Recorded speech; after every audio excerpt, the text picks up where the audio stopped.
सारे के सारे साथियों को नमस्कार। फिर से स्वागत अभिनंदन आपका हेमेटोलॉजी की दुनिया में। लास्ट लेक्चर में सारे तरह के एनीमिया मैंने आपको पढ़ा दी।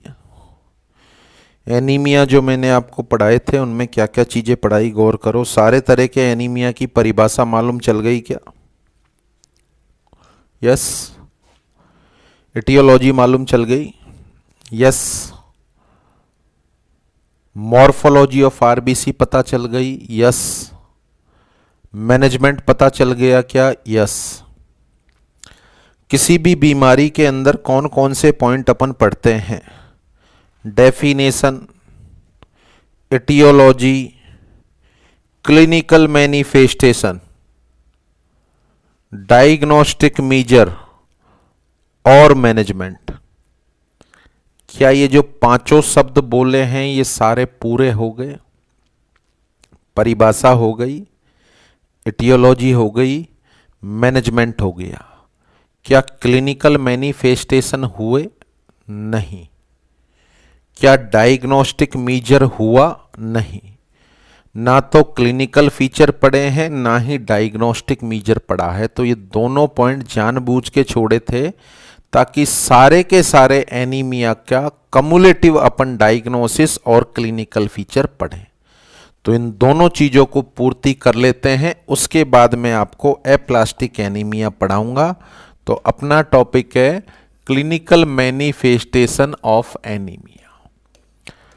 एनीमिया होने के पश्चात बॉडी का कौन सा सिस्टम है जो अफेक्ट होगा? Anaemia is the disorder of which system? कौन से सिस्टम का डिसऑर्डर होता है एनीमिया? आंसर दें आप। आंसर है it is the disorder of all system. Body में जितने भी सिस्टम हैं सभी को ऑक्सीजन की आवश्यकता है और ऑक्सीजन की आपूर्ति होना जरूरी है। ऑक्सीजन की आपूर्ति किसी भी ऑर्गन में नहीं होगी तो वह ऑर्गन प्रॉपर तरीके से काम नहीं करेगा। इसका मतलब during the anaemia the all systems of human body are affected. Anaemia के दौरान बॉडी के सारे सिस्टम अफेक्ट होंगे। तो सारे के सारे सिस्टम में एनीमिया के सिम्टम आएंगे। सबसे पहले अपन बात करें एनीमिया होने के बाद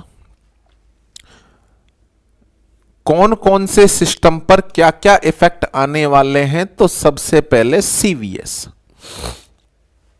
कार्डियोवैस्कुलर सिस्टम में इंसान की हार्ट रेट पर कोई फर्क पड़ेगा क्या? आप उधर से आंसर दे रहे हैं यस सर। एनीमिया में जब बॉडी के टिश्यू का परफ्यूजन या ऑक्सीजन पूरी नहीं हो रही तो टिश्यू तो कंप्लेंट करेगा ब्रेन से और ब्रेन हार्ट रेट को बढ़ा देगा तो इंसान को टेकीकार्डिया हो जाएगा। इंसान को खुद की हार्ट रेट महसूस होने लग जाएगी, बोले तो पाल्पिटेशन होने लग जाएगा। उसके अलावा इंसान के हार्ट के फोर्स ऑफ कॉन्ट्रैक्शन बढ़ेंगे। फोर्स ऑफ कॉन्ट्रैक्शन लगातार बढ़े हुए रहें, इसका मतलब एनीमिया वाले मरीज का इंसान का हार्ट ज्यादा काम करेगा और लंबे समय तक उससे ज्यादा काम कराओ। ऐसा करो आप एक इंसान का हीमोग्लोबिन 6 ग्राम चलने दो अगले 6 सालों तक, तो 6 सालों तक बेचारे के हार्ट ने ज्यादा काम किया और ज्यादा काम करने की वजह से आने वाले भविष्य में उसके लेफ्ट वेंट्रिकल में हाइपरट्रॉफी हो जाएगी और यह हाइपरट्रॉफी आने वाले भविष्य में हार्ट फेलियर में ले जा सकती है, बोले तो congestive heart failure. These are the effect which occur upon cardiovascular system during the condition of anaemia.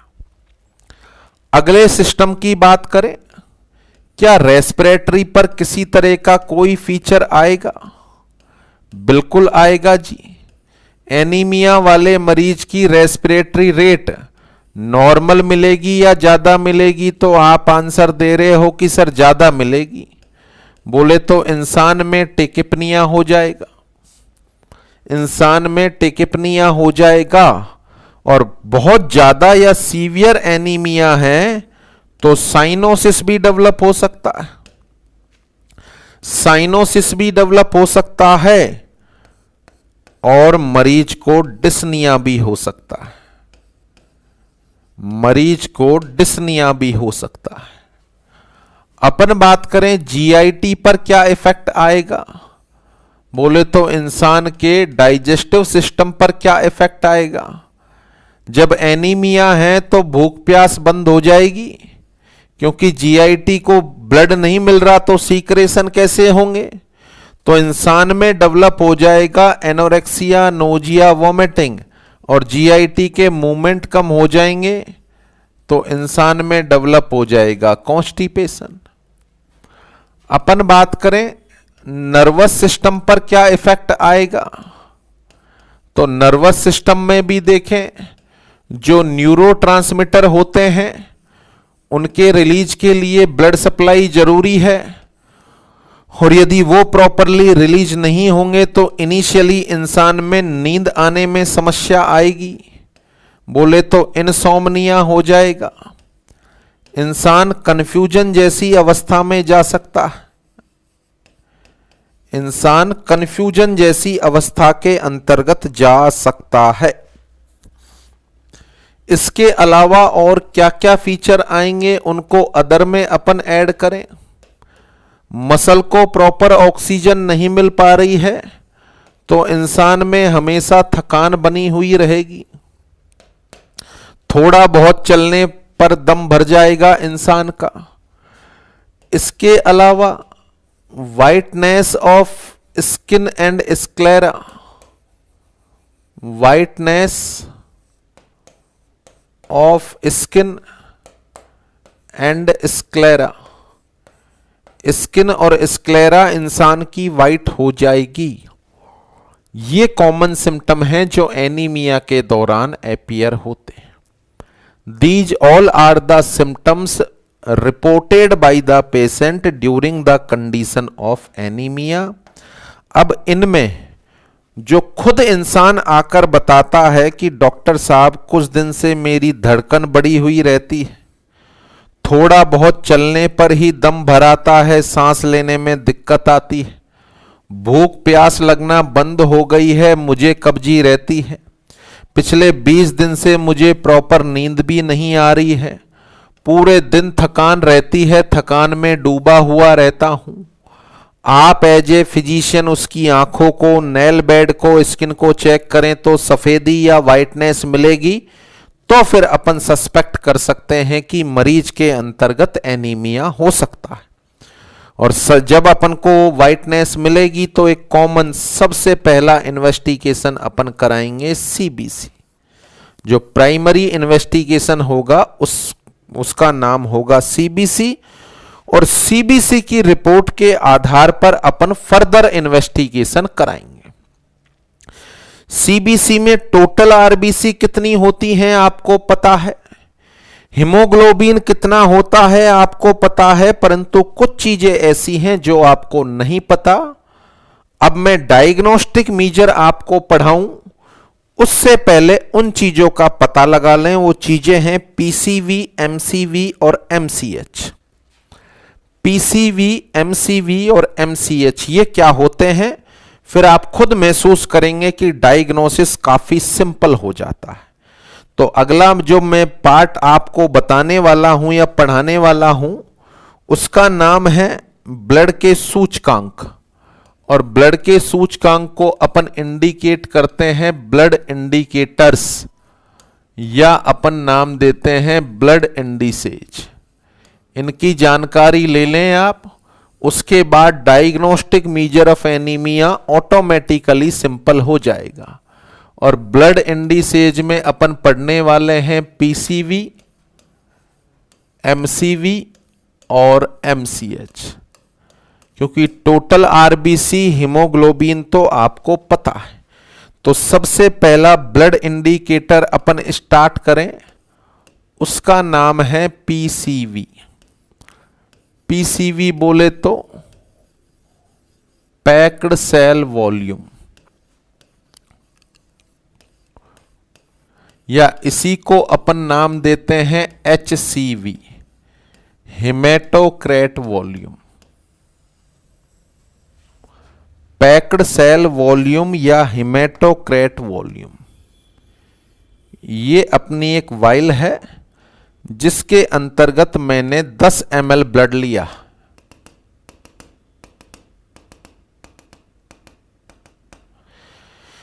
इस वाइल में मैंने 10 ml ब्लड लिया।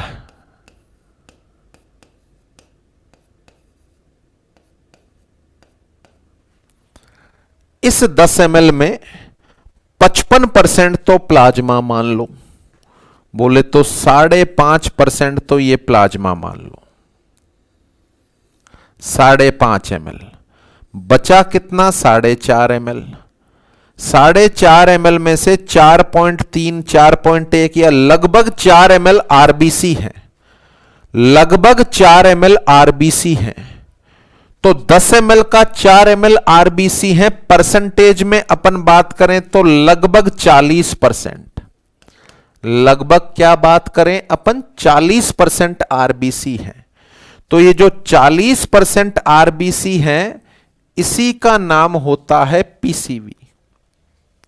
The total amount of RBC in percentage, the total amount of RBC in percentage is known as PCV.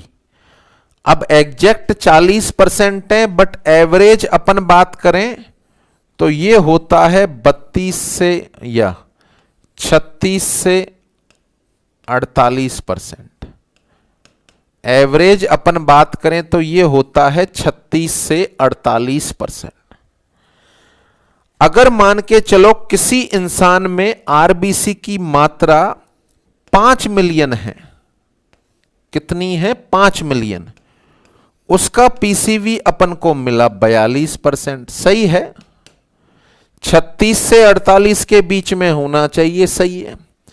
अगर किसी इंसान में RBC 2 million है तो कॉमन सेंस लगाओ, आरबीसी कम है यार, इसका मतलब है पीसीवी भी कम मिलेगा। पीसीवी मिला 22%, सही है। आरबीसी कम है तो पीसीवी ज्यादा हो जाए, कम हो जाएगा। अगर आरबीसी ज्यादा है, 6.6 मिलियन है, ये अपन को मिला 58%, बढ़ जाएगा, सही बात है।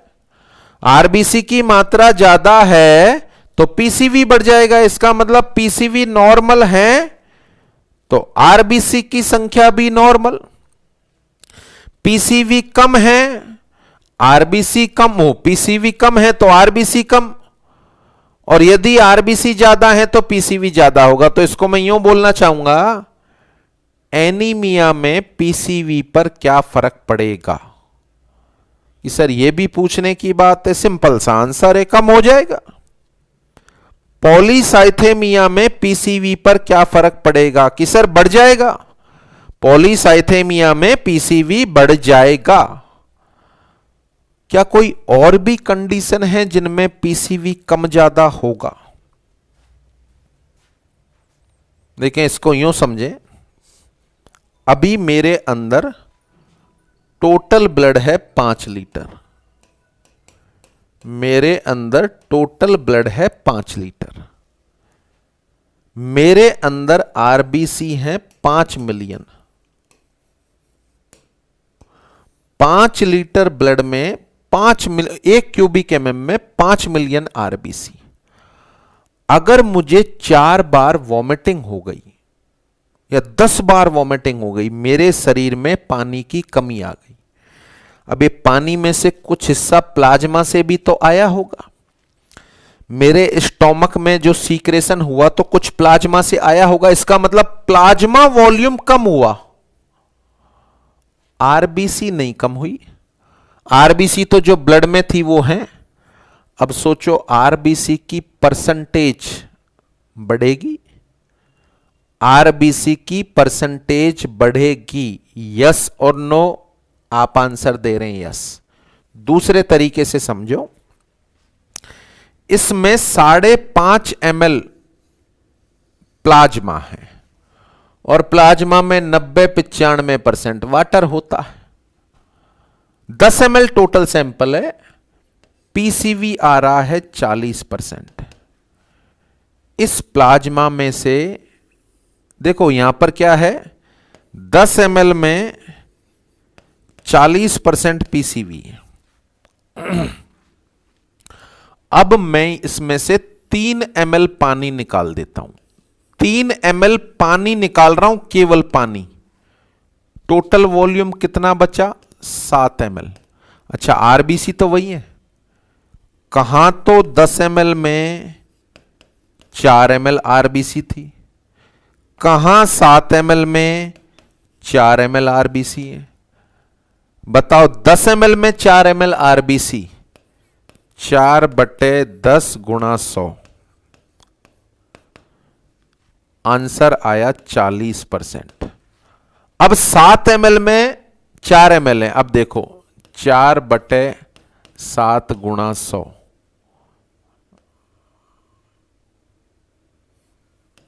60% के समथिंग। अच्छा, कुछ नहीं किया मैंने, सिर्फ जो ब्लड सैंपल था उसमें से पानी निकाला। इसका मतलब क्या? डिहाइड्रेशन हुआ और पीसीवी बढ़ गई। डिहाइड्रेशन हुआ और पीसीवी बढ़ गई। इसको और दूसरे एग्जाम्पल से समझो। इसमें मैंने 1000 ml में 100 आरबीसी डाली हुई है। 1000 ml में 100 आरबीसी डाली हुई है। आरबीसी की परसेंटेज है 10%। कितनी है? 10%। अब मैं इसमें से 500 ml पानी निकाल देता हूं, आरबीसी नहीं निकालता। बताओ, आरबीसी की परसेंटेज 20% हो गई, 20% हो गई। या फिर मैं इसमें 1 लीटर पानी और डाल दूं, तो पहले 1 लीटर में 10% थी, अब 2 लीटर में 10% है, तो यानी परसेंटेज मात्रा आधी हो गई। तो क्या समझ पा रहे हो? देखो, समझा मैं ये रहा था कि नॉर्मल पैक्ड सेल वॉल्यूम होता है 36 से 50%। नॉर्मल आरबीसी है तो पीसीवी नॉर्मल होगा, परंतु पॉलीसाइथेमिया में पीसीवी बढ़ेगा, एनीमिया में पीसीवी कम होगा। क्या कोई और भी कंडीशन है जिसमें आरबीसी के नंबर तो समान हो पर पीसीवी कम ज्यादा हो जाए? तो आंसर है हाइपोवोलुमिया और हाइपरवोलेमिया। हाइपोवोलेमिया यदि है तो पीसीवी बढ़ जाएगा। इसमें से पानी निकाल लो, आरबीसी की प्रतिशत मात्रा बढ़ जाएगी। और हाइपरवोलेमिया में पानी मिला दो तो आरबीसी की प्रतिशत मात्रा कम हो जाएगी। तो ये चीजें भी आपको माइंड में रखनी है। Is that clear? मेरे हिसाब से समझ पा रहे हो आप? नॉर्मल पीसीवी 36 से 48%, एनीमिया के दौरान पीसीवी कम हो जाएगा, पॉलीसाइथेमिया के दौरान पीसीवी बढ़ जाएगा, पॉलीसाइथेमिया के दौरान पीसीवी बढ़ जाएगा। Is that clear? और उसके अलावा अपन ने बात की है डिहाइड्रेशन और हाइपरवोलेमिया के दौरान भी पीसीवी अफेक्ट होगा। डिहाइड्रेशन के दौरान पीसीवी बढ़ेगा। डिहाइड्रेशन के दौरान देखो, मुझे उल्टी दस्त हो रहे हैं, इसका मतलब मेरी बॉडी से फ्लूइड तो कम हो रहा है, फ्लूइड प्लाज्मा से आ रहा होगा, पर आरबीसी कम नहीं हो रही। इसका मतलब है पीसीवी बढ़ा हुआ मिलेगा, क्योंकि पानी कम हो गया और आरबीसी की प्रतिशत मात्रा को ही अपन पीसीवी में काउंट कर रहे हैं। Is that clear? तो that is the meaning of PCV. तो पीसीवी को जानो आप। What is the PCV? The total amount of RBC in a given sample. इसकी परिभाषा बोलें अपन, the total amount of RBC, the total amount of RBC in a given sample. किसी दिए गए सैंपल में आरबीसी की टोटल मात्रा परसेंटेज में in percentage is known as PCV. The normal value of PCV 36 to 48%. PCV में क्या क्या वेरिएशन आ सकता है, तो यहां मैं बोलना चाहूंगा या बताना चाहूंगा वेरिएशन इन पीसीवी। या तो पीसीवी बढ़ सकता है और या पीसीवी कम हो सकता है। इंक्रीज पीसीवी और डिक्रीज पीसीवी। कौन कौन सी ऐसी अवस्थाएं हैं जिनमें पीसीवी बढ़ेगा? एक तो आरबीसी ज्यादा होगी तो पीसीवी बढ़ेगा, और आरबीसी का ज्यादा होना, the condition is known as polycythaemia. PCV कौन सी अवस्था में कम हो जाएगा? Answer is anaemia. अच्छा, हाइपोवोलेमिया में मेरे शरीर से पानी कम हो गया, आरबीसी उतनी है, परसेंटेज तो बढ़ेगी, इसका मतलब पीसीवी बढ़ जाएगा। हाइपोवोलेमिया या डिहाइड्रेशन। हाइपोवोलेमिया या डिहाइड्रेशन। हाइपोवोलेमिया और डिहाइड्रेशन में पीसीवी बढ़ेगा। हाइपरवोलेमिया, बॉडी में फ्लूइड वॉल्यूम ज्यादा है, इसका मतलब बॉडी में पानी ज्यादा आ गया तो आरबीसी की प्रतिशत मात्रा कम हो जाएगी। That is the meaning of PCV. It is the meaning of PCV. That is clear. ये पहला ब्लड इंडिकेटर है PCV. The total amount of RBC in a given sample is known as PCV. Normal value of PCV is 36 to 48। 48 से ज्यादा होना, इसका मतलब polycythaemia हो सकता है, हाइपोवोलेमिया या डिहाइड्रेशन हो सकता है। 36 से कम होना एनीमिया या हाइपरवोलेमिया हो सकता है। Is that clear? That is the meaning of PCV. Come on to the next second blood indicator, जिसका नाम है MCV. What is the MCV? Mean corpuscular volume. Mean corpuscular volume. देखिए, वॉल्यूम का क्या मतलब? It is the size of RBC. The diameter of RBC is 7.2 micron. इस single RBC का मैं वॉल्यूम चेक करता हूं। यहां से चेक करना मैंने स्टार्ट किया,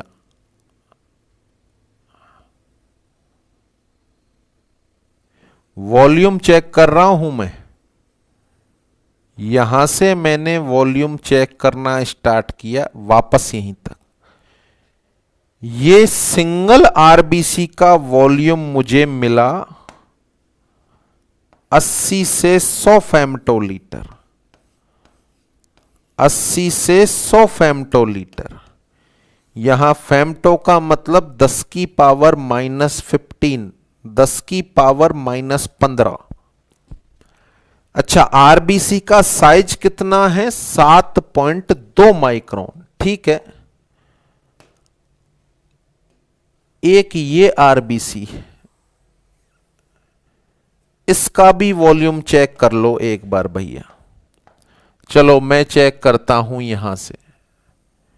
ये सिंगल आरबीसी का वॉल्यूम,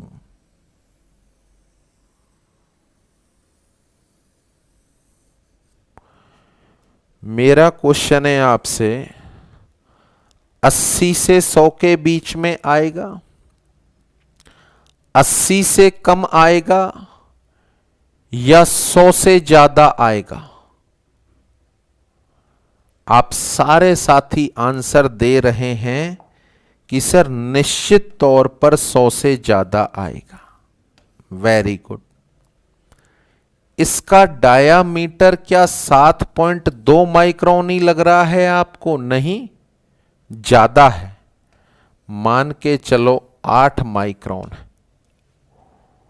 इसका मतलब एमसीवी ज्यादा है तो आरबीसी का साइज बड़ा है। एमसीवी ज्यादा है तो आरबीसी का साइज बड़ा है। चलो एक और एक्सपेरिमेंट। ये आरबीसी है, इसका वॉल्यूम भी मुझे चेक कर कर बता दो, सिंगल आरबीसी का। चलो मैं चेक करता हूं यहां से।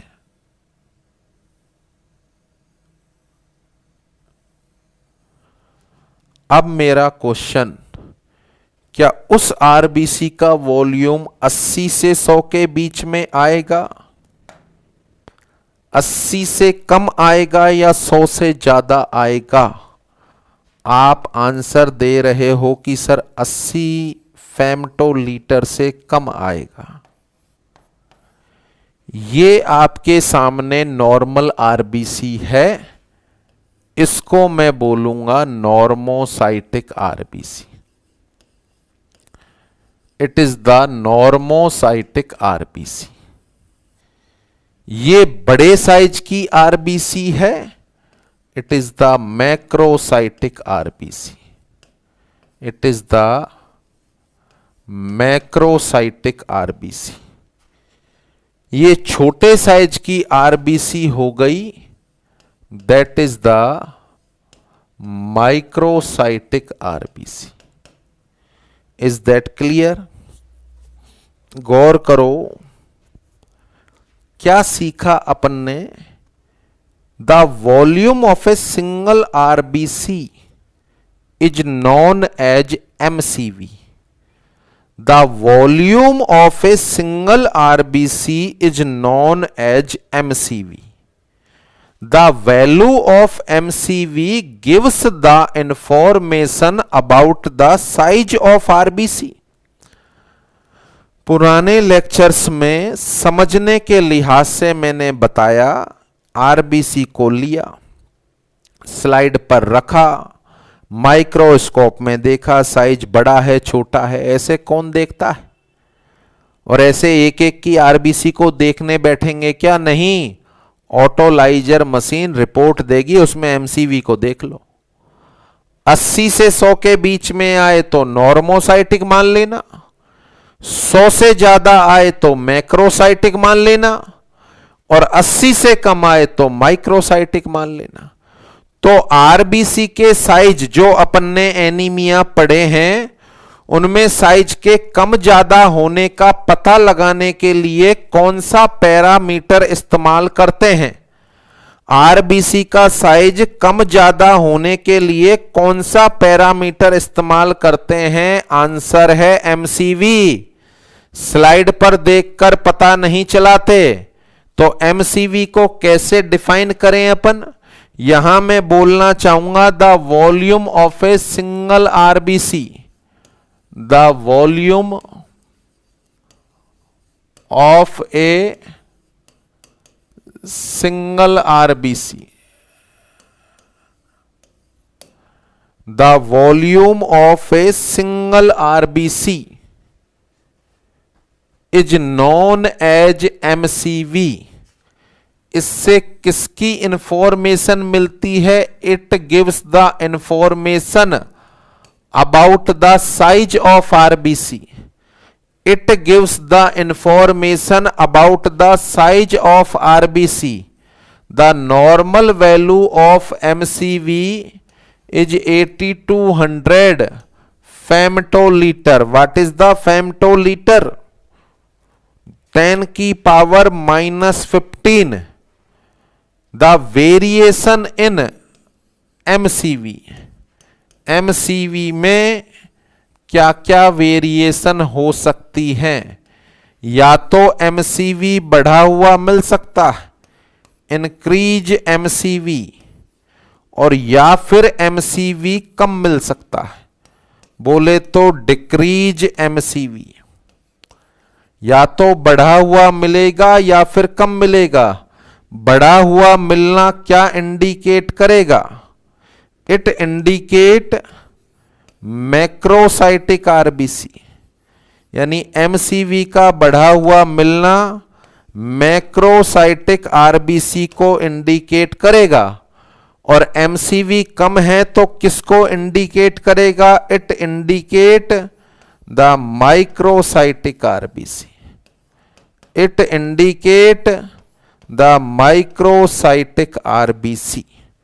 Is that clear? तो आज के बाद आपको यदि किसी इंसान में आरबीसी का साइज देखना चाहते हो तो कौन से ब्लड इंडिकेटर पर निगाह जानी चाहिए? आपकी आंसर है MCV.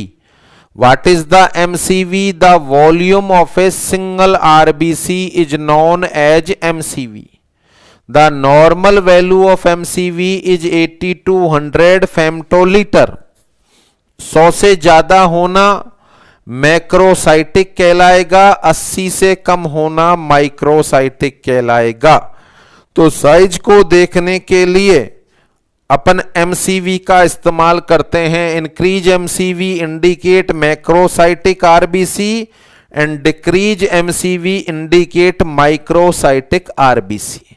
Is that clear? Come on to the last blood indicator, जिसका नाम है एमसीएच। एमसीएच बोले तो means corpuscular haemoglobin, mean corpuscular haemoglobin, MCH.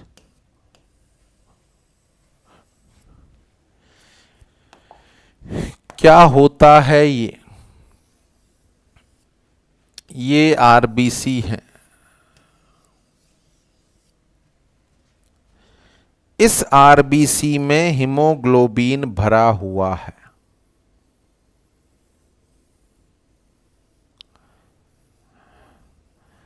चलो इसका वजन करो। नॉर्मल आरबीसी में हीमोग्लोबिन भरा हुआ है, यह मुझे ब्राइट रेड दिख रही है।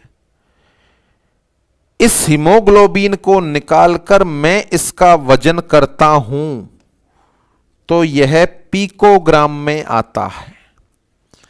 पिकोग्राम बोले तो 10 की पावर -12, 10 की पावर -12, और ये नॉर्मली आता है 28 से 32 पिकोग्राम। अगर इसमें हीमोग्लोबिन 28 से 32 पिकोग्राम भरा हुआ है तो यह आरबीसी मुझे ब्राइट रेड देखने को मिलेगी। अब इस आरबीसी को मैंने देखा,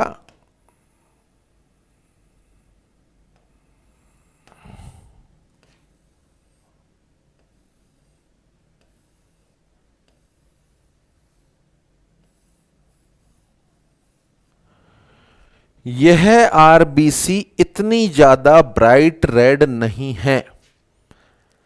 इसके अंतर्गत मैंने हीमोग्लोबिन को निकालकर तोलकर देखा, वेट किया, तो ये मुझे मिला 18 पिकोग्राम।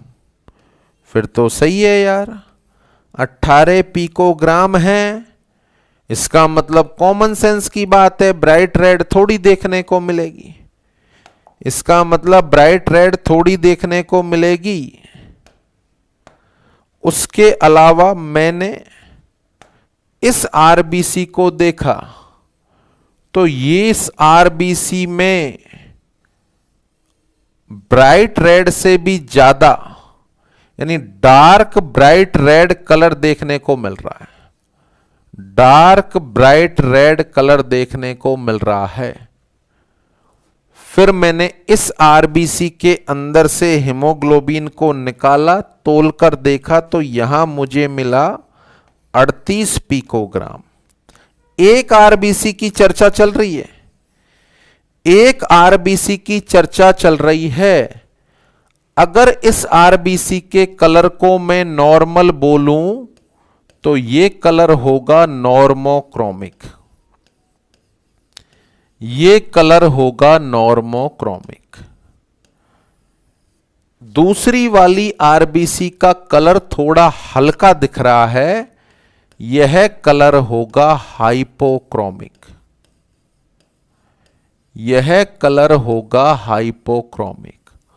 और यह बहुत ज्यादा गहरा दिख रहा है, इससे भी गहरा दिख रहा है, यह कलर होगा हाइपरक्रोमिक, यह कलर होगा हाइपरक्रोमिक।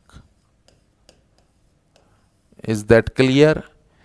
इसका मतलब आरबीसी का कलर आरबीसी में भरे हुए हीमोग्लोबिन पर डिपेंड करेगा, और इसी भरे हुए हीमोग्लोबिन की वैल्यू को अपन नाम देते हैं MCH।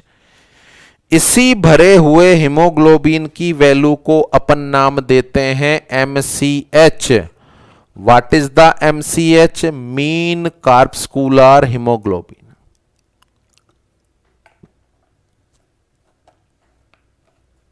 परिभाषा सुने, the total amount of haemoglobin, the total amount of hemoglobin in a single RBC, the total amount of hemoglobin in a single RBC is known as MCH। एक आरबीसी में पाए जाने वाले हीमोग्लोबिन की मात्रा MCH कहलाती है। The normal value of MCH is 28 to 32, 28 से 32 पिकोग्राम होती है। अगर यह वैल्यू 28 से 32 पिकोग्राम है तो आरबीसी नॉर्मोक्रोमिक होगी, अगर कम है तो हाइपोक्रोमिक होगी, और ज्यादा है तो हाइपरक्रोमिक होगी। तो आज के बाद लाइफ में कभी भी आरबीसी के कलर के बारे में जानकारी लेनी है, देखो समझाने की बात अलग थी, आरबीसी निकालो, स्लाइड पर लो, कलर देखो, कैसे देखोगे?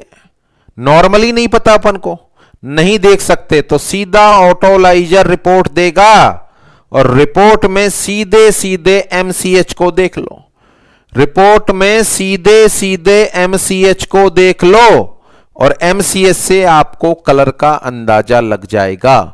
तो आरबीसी के कलर का पता लगाने के लिए जिस पैरामीटर का अपन इस्तेमाल करते हैं उस पैरामीटर का नाम है MCH। तो व्हाट इज द MCH? इसको परिभाषित करें तो परिभाषा होगी total amount of haemoglobin in A single RBC, total amount of haemoglobin in A single RBC. किसका पता चलता है इससे? It gives the information about colour of RBC, it gives the information about colour of RBC. क्या normal value होती है इसकी? The normal value, क्या नॉर्मल वैल्यू होगी इसकी? 28 से 32 पिकोग्राम। अच्छा, MCV कितना बताया? 80 से 100 फेमटोलीटर। PCV कितना बताया? 36 से 48%, परसेंट में होता है। क्या वेरिएशन आएगा इसमें? या तो MCH बढ़ जाएगा या फिर MCH कम हो जाएगा, या तो MCH बढ़ जाएगा या MCH कम हो जाएगा। तो अपन बोलेंगे इंक्रीज MCH, इंक्रीज MCH। और इंक्रीज MCH का मतलब क्या बोलेंगे अपन? आरबीसी का कलर ज्यादा है, और आरबीसी का कलर ज्यादा होना हाइपरक्रोमिक आरबीसी। आरबीसी का कलर नॉर्मल है नॉर्मल MCH, नॉर्मल MCH। अगर MCH नॉर्मल है तो RBC को बोलेंगे अपन नॉर्मोक्रोमिक RBC, इसको नाम देंगे नॉर्मोक्रोमिक RBC। और यदि इसका कलर कम हो गया है तो इसको नाम देंगे अपन हाइपोक्रोमिक RBC। और हाइपोक्रोमिक RBC में क्या मिलेगा? MCH कम हो जाएगा। तो RBC की प्रतिशत मात्रा को देखना है तो PCV देख लो। RBC की प्रतिशत मात्रा को देखना है तो PCV देख लो। RBC का साइज देखना है तो MCV देख लो। और RBC का कलर देखना है तो MCH देख लो। These are the blood indicators. These are the blood indicators. यहां से शुरू किया, फिर से जान लो। Clinical manifestation of anaemia, body के सारे सिस्टम अफेक्ट होंगे और ये सारे के सारे सिम्टम आएंगे। जो रेड पेन से मार्क किए हुए हैं यह ज्यादा डोमिनेंट होंगे। Blood indicator PCV, MCV, MCH। तो RBC की परसेंटेज मात्रा का पता लगाने के लिए PCV, उसके अलावा MCV साइज का पता लगाना है तो MCV, कलर का पता लगाना है तो MCH देखना पड़ेगा। Is that clear? तो that is the blood indicators, that is the blood indicators.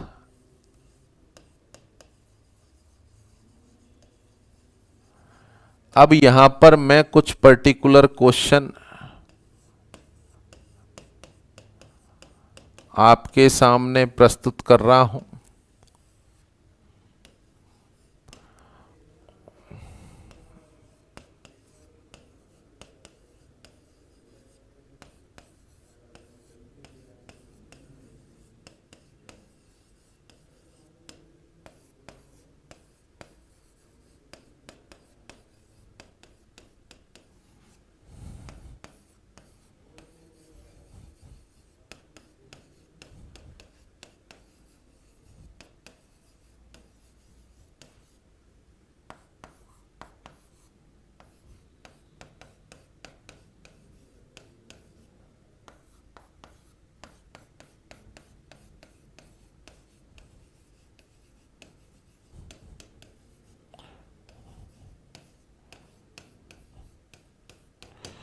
कुछ नाम आपके सामने मैंने लिख दिए।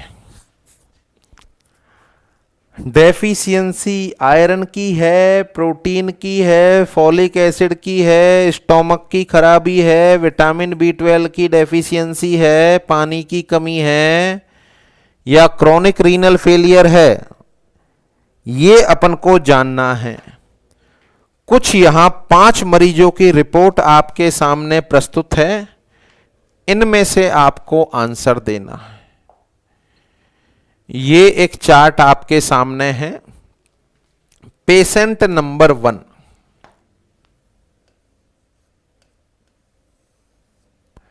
Patient number 2, patient number 3, patient number 4 और पेशेंट नंबर 5। इन 5 मरीजों की total RBC, PCV, HB, MCV, MCH दिया हुआ। ये 2 कॉलम आपको भरने हैं। इनमें कौन सी तो बीमारी है और क्या इनका मैनेजमेंट करेंगे। 5 मिनट के लिए आप अपने वीडियो को पॉज करके इनका पर्टिकुलर आंसर निकालें। वीडियो को पॉज कर दें, अपना दिमाग लगाएं और खुद अपने दिमाग से इनका आंसर निकालें और लिखें। फिर अपन देखेंगे कितने सही हो और कितना आपको समझ में आया है। ये 2 कॉलम आपको भरने। चलें, तो वापसी करते हैं, शायद आपने सॉल्व कर लिए होंगे। अब ये तो मर्जी है कितना ब्रेक आपने लिया वीडियो को रोककर। चलो आरबीसी पहला मरीज की देख रहा हूं मैं, आरबीसी 5.5 सही है भैया। पीसीवी 46%, हां सही है, 32 से 48 होती है। हीमोग्लोबिन 10 ग्राम, गड़बड़ है। एमसीवी 64, अरे 80 से 100 होती है। एमसीएच 18, नहीं 28 से 32 होती है। क्या समस्या है? हीमोग्लोबिन कम, एमसीवी कम, एमसीएच कम। माइक्रोसाइटिक हाइपोक्रोमिक, माइक्रोसाइटिक हाइपोक्रोमिक किसमें होता है? आयरन डेफिशिएंसी एनीमिया या प्रोटीन डेफिशिएंसी एनीमिया। इसका डायग्नोसिस बनाओ, iron deficiency anaemia, protein deficiency anaemia. इलाज करो इसका, आयरन सप्लीमेंट देंगे या प्रोटीन सप्लीमेंट देंगे? आयरन सप्लीमेंट देंगे या प्रोटीन सप्लीमेंट देंगे? अभी जो मैंने लिखाया इनमें से चुनाव करना है। तो पहले मरीज में किसकी डेफिशिएंसी मिली रिपोर्ट देखकर? आयरन की और प्रोटीन की। Is that clear? आगे बढ़ें आप। सॉल्व सारे कर लिए होंगे, मुझे ऐसी उम्मीद है। ये झूठी भी हो सकती है, डिपेंड अपॉन यू, और सच्ची भी हो सकती। मरीज नंबर 2 4.9, 4.5 से 5.5 होती है, सही है यार। पीसीवी 50%, 48-50, हाँ लगभग बराबर है, ठीक है। हीमोग्लोबिन 14.6 सही है। एमसीवी 134, नहीं 80 से 100 होता है, ज्यादा है। एमसीएस 30 सही है, तो 28 से 32 होता है, 30 सही है। साइज और colour, macrocytic normochromic, macrocytic normochromic कहां पड़ा? Pernicious anaemia. कहां पड़ा? Pernicious anaemia. डायग्नोसिस कर दो, परनीशियस एनीमिया। इलाज तो कर ही लोगे, विटामिन B12 दे दो, स्टोमक का डिसऑर्डर का इलाज करा दो, और यदि स्टोमक निकाल दिया तो इंजेक्टेबल विटामिन B12 के इंजेक्शन लगेंगे। आखिर कब तक? आंसर है जब तक है जान। उसमें देखें अपन क्या डेफिशिएंसी निकली इस दूसरे क्वेश्चन में। गैस्ट्रिक डिसऑर्डर, हां हो सकता है। विटामिन B12 डेफिशिएंसी, यस हो सकती। Is that clear? आगे बढ़ें आप। क्वेश्चन नंबर 3, 5.2 सही है, 48 सही है। हीमोग्लोबिन कम है, एमसीवी ज्यादा है, एमसीएच कम है। मैक्रोसाइटिक हाइपोक्रोमिक, मैक्रोसाइटिक हाइपोक्रोमिक पढ़ा तो था, कहां था? याद करो, मेगेलोब्लास्टिक एनीमिया। आंसर क्या है? Megaloblastic anaemia. अपवाद बताया था आपको, नॉर्मोक्रोमिक होना चाहिए बट हाइपोक्रोमिक आया था। क्या पॉसिबल डायग्नोसिस? Megaloblastic anaemia. क्या दे दो मरीज को? Folic acid. क्या दे दो मरीज को? Folic acid. देखो तीसरे मरीज में किसकी कमी आई? फॉलिक एसिड की। किसकी कमी आई? फॉलिक एसिड की। चौथा मरीज देखो, टोटल आरबीसी 4.2, ठीक है, या कम भी मान सकते हो, फीमेल हुआ तो ठीक है। चलें आगे बढ़े। पीसीवी 68%, नहीं यार ज्यादा है। हीमोग्लोबिन 14 सही है, एमसीवी 84 ठीक है, ये भी ठीक है। आरबीसी तो कम जा रही है, पीसीवी बढ़ रहा है। या आरबीसी को नॉर्मल बोले तो यार नॉर्मल आना चाहिए 36 से 48 या 68 कैसे? पानी की कमी हो गई, शायद मरीज में पानी की कमी हो गई, क्योंकि अपन ने पढ़ा है डिहाइड्रेशन में पीसीवी बढ़ जाएगा। Possible diagnosis dehydration, possible management IV fluid, possible management IV fluid अपन मरीज को देना चाहेंगे। आगे बढ़ें, अब देखें इसमें क्या आया, इसमें क्या आया, हाइपोवोलेमिया। चौथे मरीज में क्या आया, hypovolaemia. Come on to the last, मरीज नंबर 5, आरबीसी कम है, पीसीवी कम है। अच्छा, आरबीसी कम है तो पीसीवी तो कम होना बनता है यार, पढ़ा है अपन ने। हीमोग्लोबिन ठीक ठाक है या बेसिकली ये भी कम मिलता है। MCV normal, MCH normal, Hb normal, RBC कम है। शरीर में आरबीसी नहीं बन रही हैं, कौन बनाता है, बोन मैरो। या तो बोन मैरो में गड़बड़ है या किडनी एरिथ्रोपोइटीन सीक्रेट नहीं कर रही, तो इसमें बोलेंगे या तो बोन मैरो डिप्रेशन या chronic renal failure. Bone marrow depression या क्रॉनिक रीनल फेलियर, दोनों का इलाज बोन मैरो ट्रांसप्लांटेशन या रीनल ट्रांसप्लांटेशन। बताओ यहां पर अपन देखें तो क्या आंसर आया, CRF। या एक ऑप्शन और बोल सकते हैं अपन, bone marrow depression. But bone marrow depression पे जब पहुंचेंगे अपन, जब आरबीसी, डब्ल्यूबीसी, प्लेटलेट तीनों कम होंगी। आरबीसी, डब्ल्यूबीसी, प्लेटलेट तीनों कम होंगी। Is that clear? तो इस तरीके से किसी भी मरीज की रिपोर्ट को देखकर आप साथी खुद उसकी बीमारी का डायग्नोसिस कर सकते हैं और डायग्नोसिस के साथ साथ उसका इलाज किया जाना भी संभव है।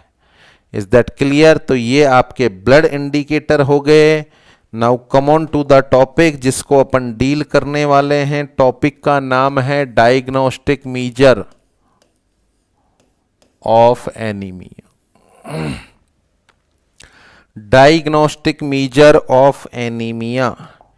एनीमिया के डायग्नोसिस में point number 1, history. Point number 2, physical examination.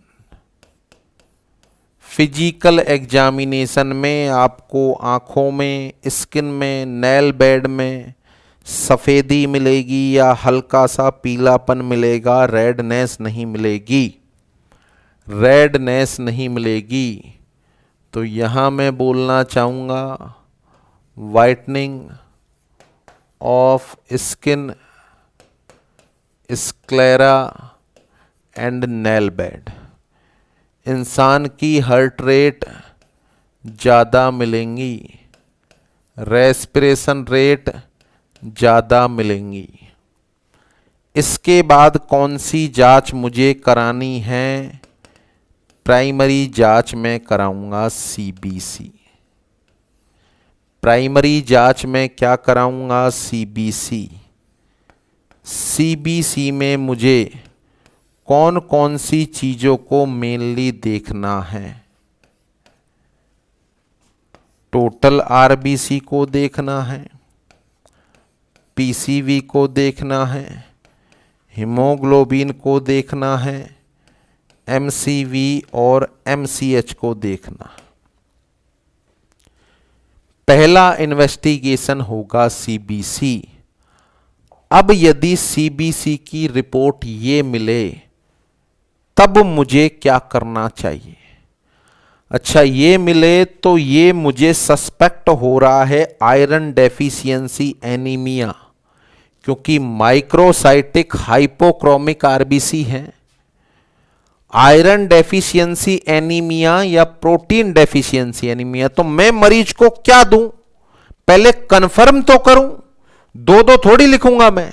पर्ची पे लिख दिया आयरन डेफिशिएंसी एनीमिया और प्रोटीन डेफिशिएंसी एनीमिया, नहीं, कंफर्म करूं मैं। देखो कंफर्म कैसे करें। अब ये पहले वाली ये रिपोर्ट आई इसको देखकर मैं फिर से जांच कराऊंगा। कौन सी जांच कराऊंगा सुने। प्रोटीन सही है या कम है, चलो क्यों ना चेक कर लें। Total plasma protein, total plasma protein, iron सही है क्या नहीं है, आयरन सही है क्या नहीं है, इसका पता लगाने के लिए टोटल सीरम फेरेटिन। आया हुआ क्वेश्चन है, which of the following test is confirmative for iron deficiency anaemia. Iron deficiency anaemia का पता लगाने वाला कन्फर्मेटिव टेस्ट कौन सा होगा।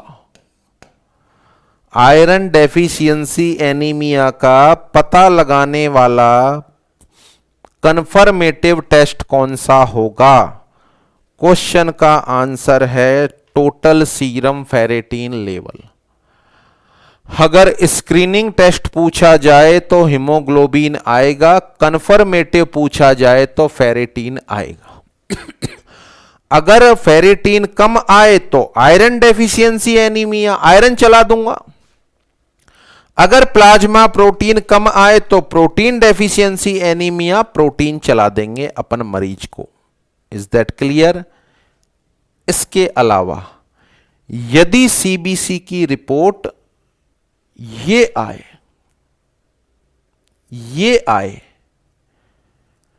इस सीबीसी को देखकर पर्नीशियस एनीमिया लग रहा है, मैक्रोसाइटिक नॉर्मोक्रोमिक, अब मुझे क्या करना चाहिए। तो इसके बाद मैं फर्दर इन्वेस्टिगेशन करूंगा। भैया विटामिन B12 कम है क्या शरीर में, तो मैं जांच करूंगा vitamin B12 level. Pernicious anaemia का केस है, विटामिन B12 लेवल अगर ये वास्तविक में कम आए तो आखिर कम क्यों है। इंसान या तो खा नहीं रहा, या स्टोमक में गड़बड़ है, या इंटेस्टाइन में खराबी है। अच्छा, इसका पता कैसे चलाऊं, जानता हूं मैं। कौन सा टेस्ट कराऊं, सिलिंग टेस्ट। पढ़ा दिया आपको, सिलिंग टेस्ट कराते हैं कौन से एनीमिया में, आंसर है पर्नीशियस एनीमिया। और देखें आप सीबीसी की रिपोर्ट यदि ये मिले macrocytic hypochromic megaloblastic folic acid, चलो चेक कर लेते हैं फॉलिक एसिड, चेक कर लेते हैं folic acid. Serum folate level, serum folate level. Is that clear. Next, अगर सीबीसी की रिपोर्ट ये मिले, देखें इसमें कहीं भी एनीमिया नहीं है, RBC normal, haemoglobin, MCV, MCA सारे नॉर्मल है, तो इसको तो हटा दो, अपन एनीमिया के इन्वेस्टिगेशन पढ़ रहे हैं।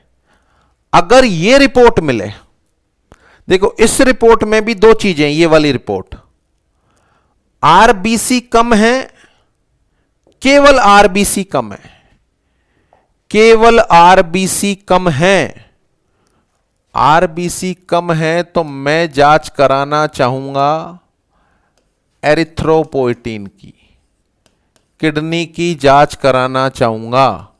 हो सकता है एरिथ्रोपोइटिन का लेवल कम हो सकता है एरिथ्रोपोइटिन का लेवल कम हो, और कम होगा तो फिर इंजेक्टेबल देना पड़ेगा, कम होगा तो इंजेक्टेबल देना पड़ेगा। बट यदि आरबीसी, डब्ल्यूबीसी, प्लेटेलेट तीनों कम हैं, तो यह होता है एप्लास्टिक एनीमिया में, और उसके लिए मुझे ध्यान लगाना पड़ेगा बोन मैरो पर,